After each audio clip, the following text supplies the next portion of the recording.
The distribution center on Station Kepler 7 hummed with the usual cacophony of 1,000 different species trying to survive another cycle. Myra Chun stood in the ration line, her human frame dwarfed by the towering Vrakan warriors and the chitinous bulk of the Scalarid traders. She'd been standing here for nearly 3 hours, her legs aching, but complaining would do nothing. Humans were still considered a probationary species in the Galactic Collective, barely tolerated, never prioritized. The line moved with agonizing slowness. Ahead of her, a small Thraxian kit no more than a juvenile clutched a worn ration chip in his clawed hands. His name was Threx, Myra had learned after overhearing his mother's frantic calls earlier that morning.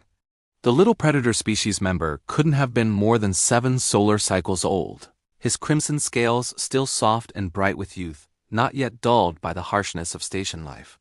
Threx's mother had collapsed 2 days ago from station fever. The medical bay had taken her in, but that meant Threx was alone, trying to collect both their rations. Mira had watched him navigate the crowd with a determination that made her chest tight. He was so small, constantly jostled by larger beings who didn't notice or didn't care. When Threx finally reached the distribution window after hours of waiting, he held up his chip with trembling hands. The Quellan administrator barely glanced at him. "Next. Please." Threx's voice was a rasping whisper, his translator struggling with his young vocal cords. "My mother. She is sick. I need both rations. Our chips are non-transferable. You know the rules, Kit." The administrator's eye stalks swiveled away dismissively. "Next! But she'd die without food." "The medicine isn't enough." A massive Vrakan guard stepped forward, his forearms flexing. "You heard the administrator. Move along or be removed." Threx's scales flattened against his body in fear, but he didn't move. "Please, I'm begging." The guard's primary arm shot out, grabbing Threx by the scruff of his neck and lifting him off the ground. The kit let out a yelp of pain and terror. "Disruption of distribution is a violation of station code 7-4, the guard growled. "You're being removed from the line and banned from collection for 3 cycles. 3 cycles. Myra's stomach dropped. 3 cycles without rations could mean death for both Threx and his mother. The crowd barely reacted. This was normal. This was survival. Everyone had their own problems. Threx was thrown to the side of the corridor, landing hard on the metal deck plating. His ration chip skittered across the floor. The line moved forward, already forgetting him. Myra stood there for exactly 2 seconds, her human brain processing what had just happened. Then she stepped out of line. "Ma'am, you'll lose your place," someone behind her called out, almost gleeful at the prospect of moving up 1 spot. Myra ignored them. She walked to where Threx sat crumpled against the wall, his shoulders shaking with silent sobs. She knelt down, her joints protesting after hours of standing, and retrieved his ration chip from where it had fallen. "Hey," she said softly.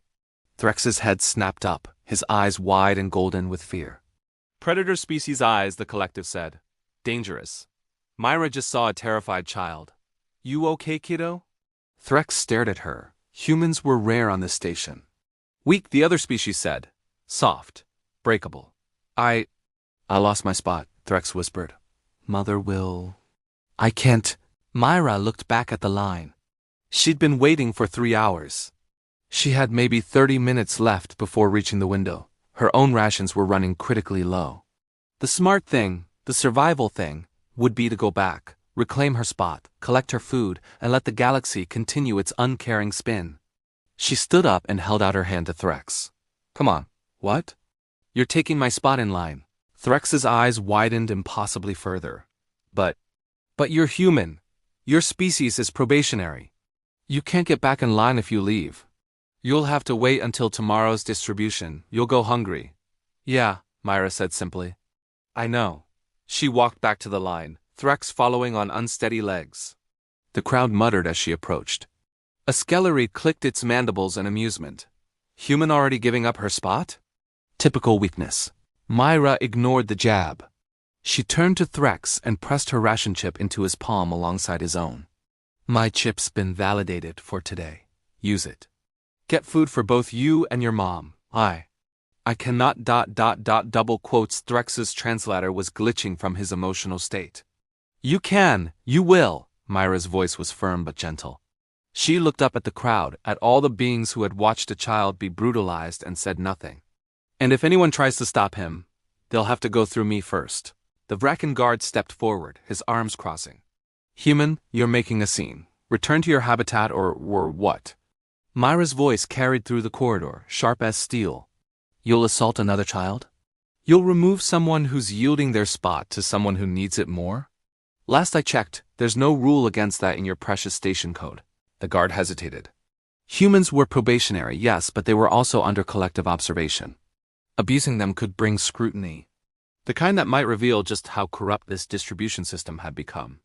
Let the kid through, the Quellan administrator finally said, his voice tight.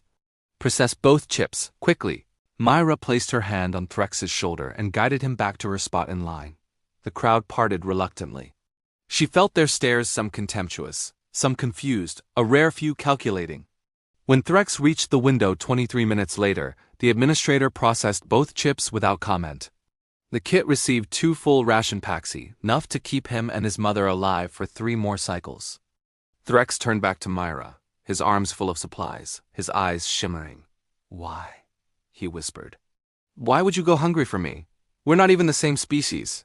Humans are prey. I'm predator. We're supposed to be what? Mira asked quietly. Enemies? Strangers? That's what they want us to think, Threx. That we should only care about our own. That survival means stepping on everyone else. She knelt down one more time, meeting his eyes. But humans? We have a saying, we're all we've got. And right now, on this station, in this moment, you're one of us. You're a kid who needs help. That's all that matters. Threx's translator couldn't process the sob that came next. He clutched the ration packs tighter. I'll repay you. I swear it. When Mother is better, we'll just take care of her, Myra said, standing up. Her stomach was already growling, reminding her of the consequences of her choice. That's payment enough. She watched Threx scurry away toward the medical bay. His scales a little brighter, his steps a little lighter. The crowd dispersed slowly.